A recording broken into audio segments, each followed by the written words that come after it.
Ms. Halpin. I'm the Technical Director at Horizon Strategic Partners. And we want to talk to you a bit today about our Design for Decision Support module, which we're very excited about, and be interested to see what you think. So DSM was in design for about 18 months, and it went live in August of last year. A lot of testing, a lot of iteration, lots of consultation really about how it was going to work and why it works the way that it does, and I'll share some of that with you as we go through it. But it's been live for some considerable length of time now, and the feedback has been fantastic. Also, we're hearing a lot of interest from medical organizations such as yourself about looking to implement stuff like this, because since we've implemented MicroGuide, we've seen a tremendous number of image-based flowcharts and algorithms inside guidance, which are, quite frankly, sometimes difficult to read and difficult to act upon. It's one of the reasons we look to implement this. So, what does it allow you to do? What's the purpose of the decision support module? And as it says here, it's really to allow clinicians to quickly stratify some of the more complex conditions based upon predetermined pathways that are, quite frankly, predetermined by you. So you can create and manage and edit and publish every algorithm that we're going to talk about today, and we'll show you how to do that. And we'll dig a little bit deeper into how it fits together and how it works, so you can see what to do. So what does it allow you to do? You can configure your own dynamic algorithms, and these become real-time pathways inside the app and the web viewer. And obviously, if you're going to do that, you're going to want to be able to test this significantly before you would dive into your live guidance, and you'll be able to test this for as long as you like, with as many iterations as you wish. Also, there's no limit to the number of algorithms that you can put into any guide. So you can, some trusts that we're speaking to are thinking or considering making their guidance predominantly algorithmic, and you'll see why in a minute. You can place your algorithms anywhere within your guidance, and they will appear as if there are normal conditions in terms of navigation and selection. It's only when they select the algorithm that they will see a subtly different screen. Finally, it's because they're going to be question-oriented, it's important for you to be able to provide supplemental information about these questions, and you'll be able to do that too. What I don't want to do, though, is make you think that the DSM implementation is significantly complex. Pathway management in itself is a fine art form, but we spent a lot of time working to our less is more theory, but also working with ways that we can provide this to you in a way that is easy to learn, easy to manage, and easy to implement. And we feel that we've got the DSM learning curve down to about 30 minutes. But let's see what you think. So I'm going to start with actually looking at some real live guidance. This guidance is for community-acquired pneumonia, which is, as you can see from the guidance set, a reasonably complex piece of conditionality to manage and to determine. This is Southampton's adult antimicrobial guide for CAP, and you can see it spans to 3 pages. In fact, there's more than this. And there are a number of reasons for that. Kieran subscribes to the less is more theory, but even with that, it's hard to put guidance for CAP into a single, very easy to manage, very easy to access page. So how does this look when we provided and subscribed this to a DSM algorithm? This is what it looks like now. 1 page, 5 questions, 1 result. And on the left-hand side, you can see the algorithm as it is presented to the clinician before they make their selections. And typically, these questions are designed by the specialist to allow them to stratify CAP in this particular situation. So there's severity, resistance, C. diff, penicillin, and pregnancy. And once they've made those selections, then they're automatically provided with an answer in terms of the right type of antibiotic to prescribe under this stratified scenario. What you'll also notice is that if you start to use this, you can toggle between different solutions and different buttons and see what the different answers are. So what does this look like in the web viewer? Well, in the web viewer, surprisingly enough, it looks very, very similar. Why? Because it is exactly, identically the same code. it's really important that as a design principle for us, that there is no either duplication or separate management for the delivery of an algorithm between guidance in the web viewer and in the app. It is exactly identically the same information and the same code. So you never need to worry about whether or not something is copied or transferred or interpreted differently from one system to another. It is the same information and it works in exactly the same way. So, how do we do it? How do we build it? Well, we spent a long time thinking about what was the easiest way to create a mechanism for editors to create algorithms inside guidance. What we didn't want to do was make it too onerous for you to understand, particularly if you don't do it all the time, too onerous to support, hard to manage, hard to implement. That would be a non-starter, irrespective of the value of having any number of algorithms inside your guidance. It has to be easy to manage and easy to maintain.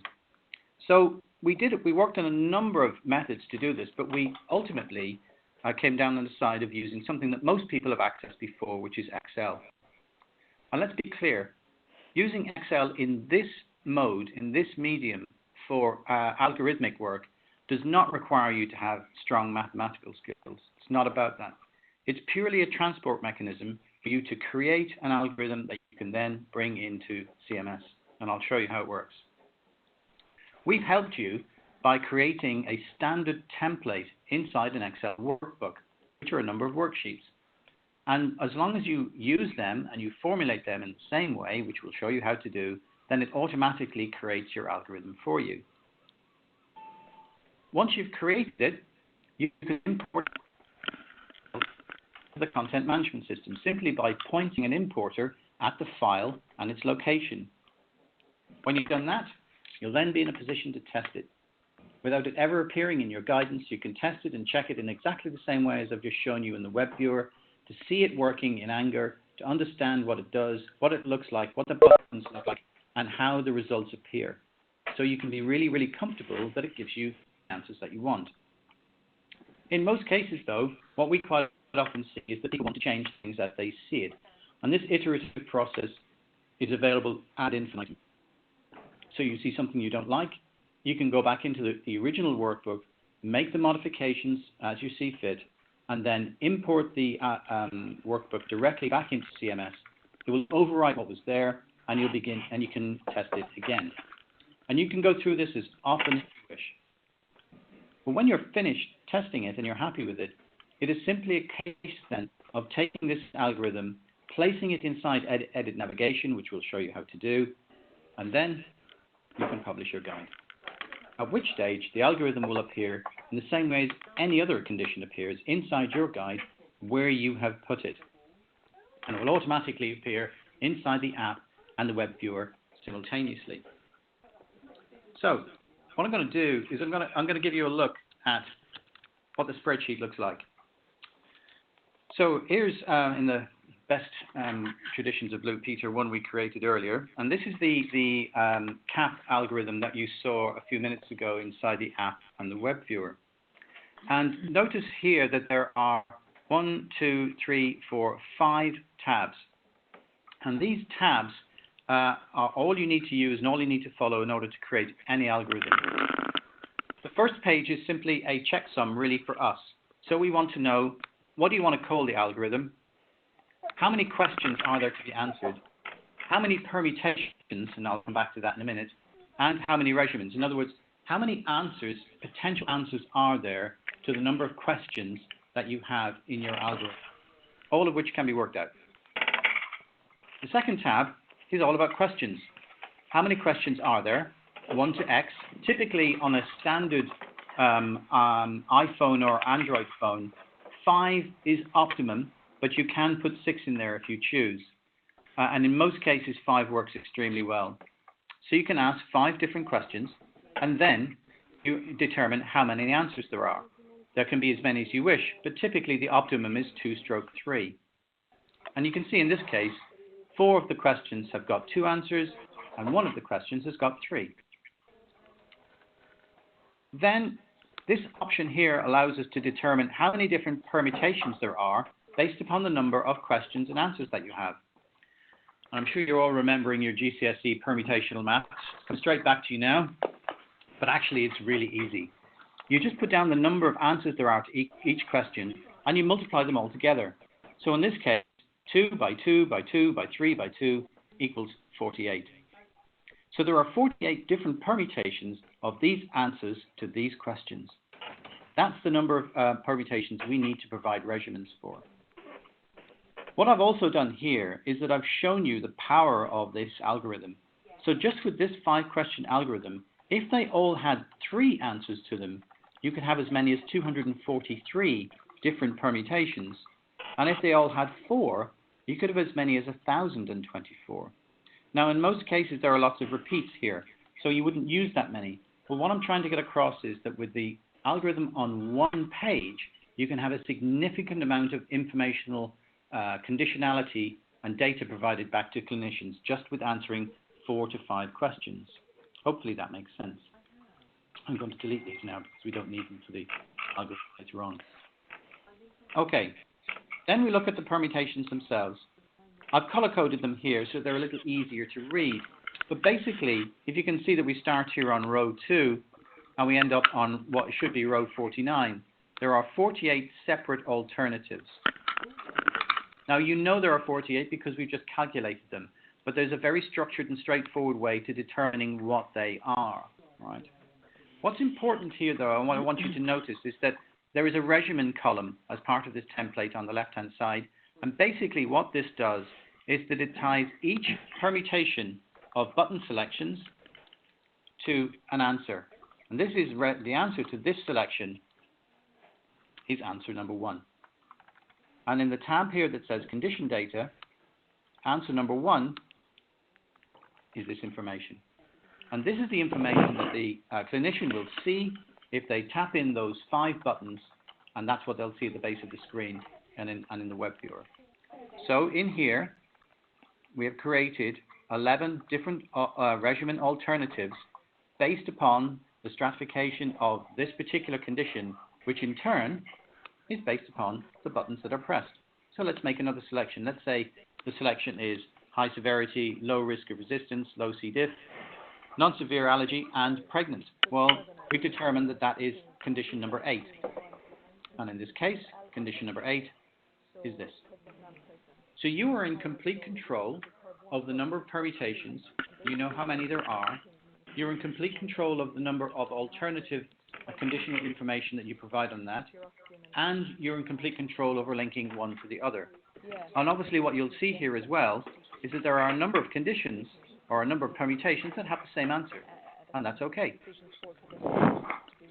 So the final piece I want to show you is this tab here called Info Data. So what I'm going to do is I'm just going to flick straight back into the live web viewer for a second. And you'll notice that if I select conditions here and press the buttons, after I press the 5th one, it gives me the answer, which is fine. But if I'm not 100% clear why I'm being asked a question on severity, I can ask the question just clearly by clicking on the information here, and it provides more informational data, supplemental data about what severity means in the context of CAP. Now, this is completely configurable by you. You decide what this information is, what it says, and how it looks. And it's all done here inside this tab on a question-by-question basis. So question number 1 has this information, and this is what it looks like. Question number 2, question number 3, question number 4. So you decide what the information is, if there is any, and you can provide it specifically to your clinicians, and all they need to do is click on a button to see it. So if they click on resistance risk, one is collapsed and the other one is expanded. If I look at penicillin allergy, for instance, I can look at more information, and wherever a drug is described inside the web viewer or the app, and it is a drug that exists inside your drugs list, it will automatically have the hyperlink to the drug itself, where if you have any more supplemental data alongside it, then you can go and have a look at that too, and look at that data if you wish. So, in terms of implementing an algorithm using this template, We've done this quite a few times now, and we believe it's about a 30-minute exercise to train you how to use it. However, what you should also be aware of is that as our community grows, the way that our community works is there's a significant amount of content and informational sharing between trusts and other medical organizations globally. So we already have 3 to 5 fully fledged antimicrobial algorithms now. We expect there to be in the region of 15 before the end of this year, and that's just from one source. As this grows and as you create more, first of all, you'll be able to share them with other people. And secondly, if you see an algorithm that you want to be able to use, we're going to make it extremely easy for you to select that algorithm from a library inside the content management system, check it, have a look at it, see its testing, see how it works, and then if you wish, use the source Excel document for your own algorithm, which you can then modify perhaps with some own conditionality or some of your own supplemental information or some of your own antibiotics, so that you can then save a lot of time in creating something that you know works elsewhere. So the community aspect of MicroGuide is going to have a significant impact on the usage of DSM, we believe, and it's already starting to have an impact. So you can see that the spreadsheet with the template allows you to create the algorithm and allows you to import it into CMS. So what I'm going to do is I'm now going to look at that process and see how it works. Actually, let's just close the spreadsheet down.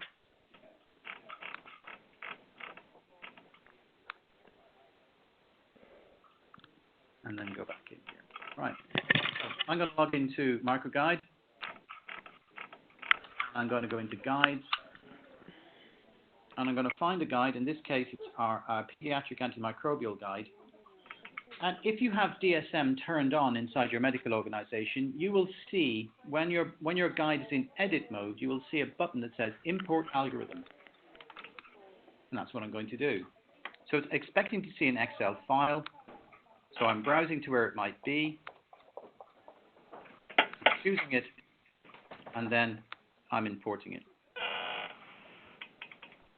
This algorithm has now been imported into MicroGuide. And if I now go to the active guide version, I will now see a button that says Test Algorithm.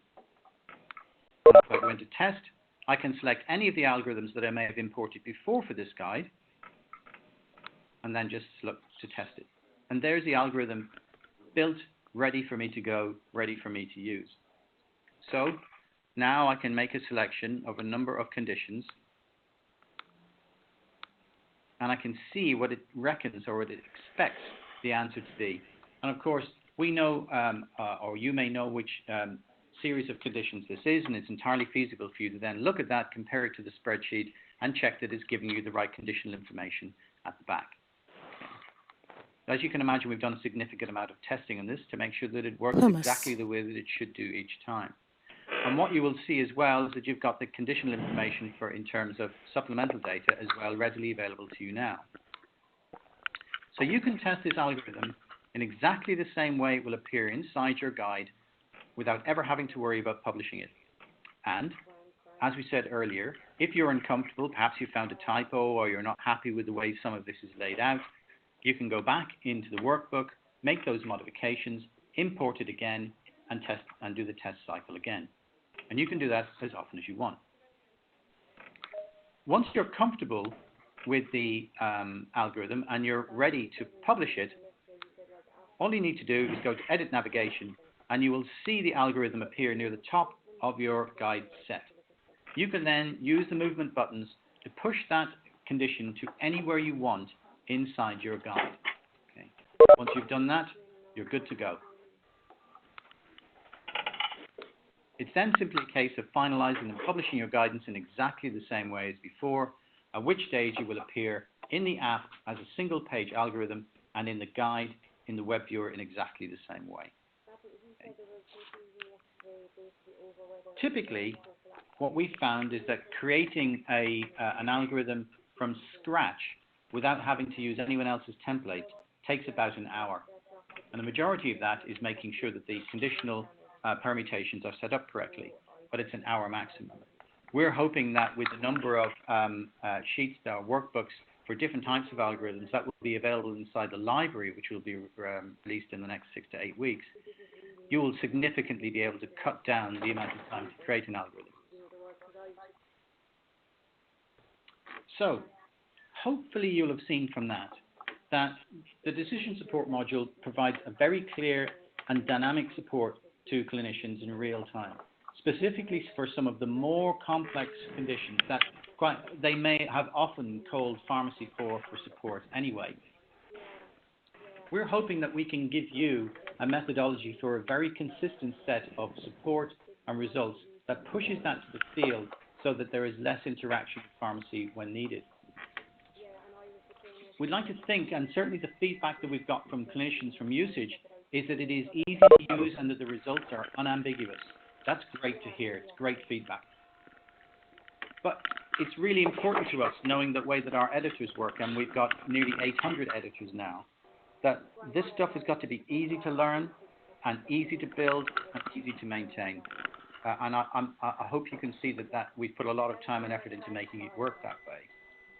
And we're certain that our community will deliver tons of reusable algorithms that you can just pick up and go, yes, I like that, small modification, and it's good to go. I think there's also something else you realize about the way that MicroGuide works is that it's really, really important that we provide you feedback on usability.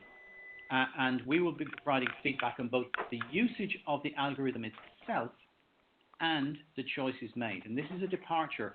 Normally, we provide information purely on the fact that a condition is open. But in this case, you also want to see a level of usage based upon the permutations that you've got. So, for instance, you could see that the number one ranked permutation is permutation number 8. Okay, that's useful to know, interesting to know, and we'll be providing all of that information as well. So, that's what DSM is. That's how DSM works. And that's how it's implemented. And I'd be delighted to take any questions that you may have now.